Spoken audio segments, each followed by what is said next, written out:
Ukraine కాల్పుల విరమణ కథ కంచికి చేరిందా? పుతిన్ ప్రకటనను జెలెన్స్కీ ఎందుకంత లైట్ తీసుకున్నారు?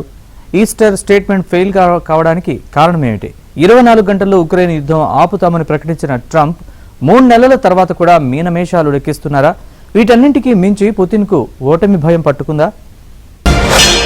రావణ కాష్టల్లా మండుతూనే ఉన్న ఉక్రెయిన్, అమాయక ప్రజల ప్రాణాలతో చెలగాటం.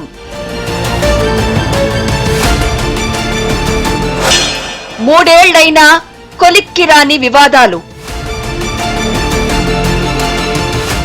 వైకుంఠపాళిలో పైదాకా వెళ్లి పాము నోట్లో తలకాయ పెట్టి మొదటికొచ్చినట్లుగా ఉంది ఉక్రెయిన్ రష్యా వ్యవహారం. కాల్పుల విరమణకు తాము ఎప్పుడూ సిద్ధమేనన్న నేతల ప్రకటనలు నిత్యకృత్యమయ్యాయి. అయినా సరే ఎక్కడ వేసిన గొంగడి అక్కడే ఉన్నట్లుగా పరిస్థితి ఉంది. సరిహద్దుల్లో కాల్పుల మోత వినిపిస్తూనే ఉంటుంది. విధ్వంసాలు, మరణాలు, మానభంగాలు జరుగుతూనే ఉన్నాయి. ఎవరిది మొండిపట్టు అని ఖచ్చితంగా చెప్పలేని దుస్థితిలో అంతర్జాతీయ సమాజం కొట్టుమిట్టాడుతోంది.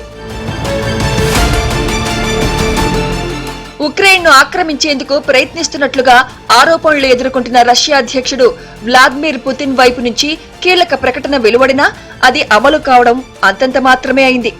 క్రైస్తవులకు అత్యంత పవిత్రమైన ఈస్టర్ పండుగ సందర్భంగా 30 గంటల పాటు యుద్ధాన్ని ఆపాలని తన సైన్యాన్ని ఆయన ఆదేశించారు. రష్యా సైనిక ప్రధాన అధికారి వాలరీ జరిగిన సమావేశం తర్వాత ఆయన ఈ సంగతిని వెల్లడించారు. అన్ని రకాల యుద్ధ చర్యలను ఆపాలని తమ సైన్యాన్ని ఆదేశించిన పుతిన్ ఉక్రెయిన్ కూడా ఇదే విధంగా స్పందిస్తుందని ఆశిస్తున్నట్లు తెలిపారు. అయితే శత్రువులు ఎలాంటి దాడి చేసినా లేదా ఉల్లంఘనలకు పాల్పడినా సైన్యం అప్రమత్తంగా ఉండాలని పుతిన్ సూచించారు. ఉక్రెయిన్ రష్యా దేశాల మధ్య తాజా యుద్ధం 2022 ఫిబ్రవరి 24న మొదలైంది. ఈ రోజు రష్యా తన సైన్యాన్ని ఉక్రెయిన్ మీదకు దాడికి పంపించింది. రష్యా ఉక్రెయిన్ మధ్య కొంతకాలంగా సమస్యలు కొనసాగుతుండగా 2022లో రష్యా ఉక్రెయిన్ ను పూర్తిగా ఆక్రమించేందుకు ప్రయత్నించింది. దీంతో యుద్ధం మొదలైంది. అప్పటికే రష్యా వైపు నుంచి 1,00,000 మంది, ఉక్రెయిన్ తరఫున 70,000 మంది చనిపోయినట్లు ఒక అంచనా. ఈ నేపథ్యంలోనే ఈస్టర్ కాల్పుల విరమణకు పుతిన్ పిలుపునిచ్చారు.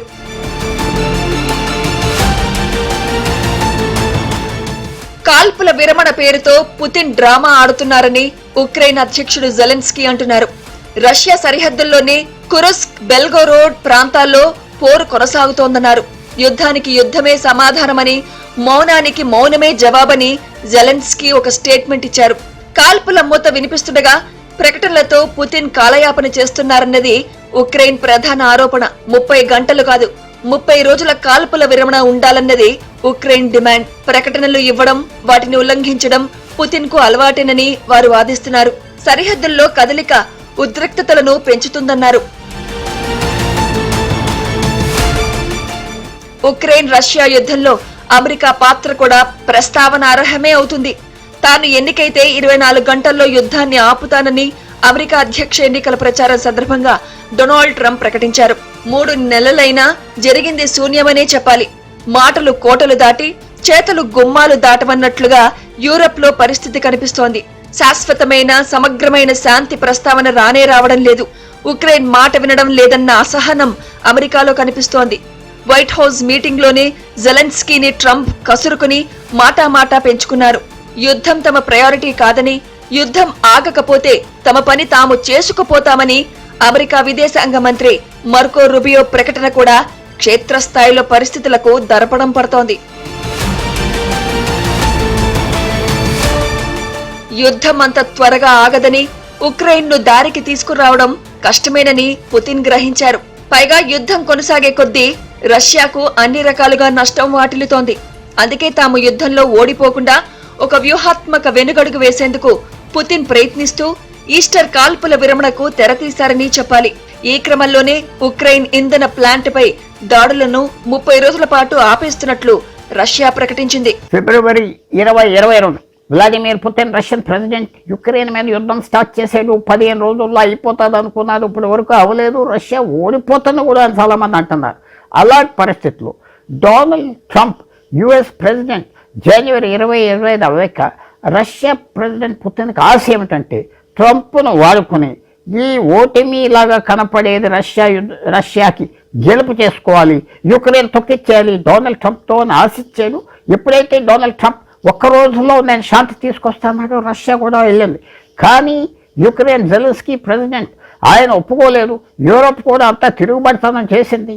రష్యా గెలవటం కాదు, ఇలా శాంతి టాక్స్తో జాగ్రత్తగా న్యాయంగా చేయాలనగానే వ్లాదిమిర్ పుతిన్ రష్యన్ ప్రెసిడెంట్ అర్థం చేసుకున్నది ఏంటంటే అంత సులభంగా యుద్ధాలు లేకుండా ఆయనకు విజయం రాదని ఆలస్యం చేస్తున్నాడు.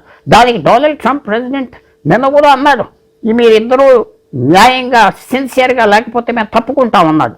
దానికి ఎదురుగా నన్ను ఈస్టర్ సెలవు ఇచ్చాను, మనం చేద్దాం అని రష్యన్ ప్రెసిడెంట్ అంటే అది జెలెన్స్కీ ఒప్పుకోలేదు. నువ్వు డ్రోన్లు వాడి యుద్ధం చేస్తున్నావు, రోజు మనుషులు చంపేస్తున్నావు, సో ఇది శాంతి కాదు అని తీసి పారేశాడు. అందువల్ల ఆ పరిస్థితిలో రష్యాకి ఇది ఒక ఎదురు దెబ్బలాగా మాత్రం తగిలింది. పుతిన్ కు ఓటమి భయం పట్టుకుంది. అయినా సరే మేకపోతు గాంభీర్యాన్ని ప్రదర్శిస్తూ అమెరికా ద్వారా ఉక్రెయిన్ కు 3 డిమాండ్లు పెట్టారు. నాటోతో సంబంధం లేకుండా ఉక్రెయిన్ తటస్థ దేశంగా ఉండాలన్నది తొలి డిమాండ్. తాము ఆక్రమించిన క్రిమియా సహా 5 ప్రాంతాలను రష్యాలో అంతర్భాగంగా గుర్తించాలి. ఉక్రెయిన్ ను నిరాయుధీకరించాలన్నది 3వ డిమాండ్. అయితే ఈ డిమాండ్లకు వెంటనే ఒప్పుకునేందుకు జెలెన్స్కీ సిద్ధంగా లేరు.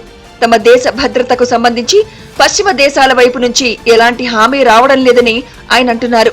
ఇప్పటికే చాలా ప్రాంతాలు కోల్పోయామని, పుతిన్ డిమాండ్లను అంగీకరిస్తే మొత్తం ఉక్రెయినే లాగేసుకుంటారని జెలెన్స్కీ ఆందోళన చెందుతున్నారు. ఈ అంశంలో ఐరోపా అగ్రరాజ్యాలు ఉక్రెయిన్ కు మద్దతిస్తూ యుద్ధం కొనసాగించాలని సూచిస్తున్నాయి. అందుకే పుతిన్ ఏ పని చేసినా వాళ్లు పెద్దగా పట్టించుకోవడం లేదు.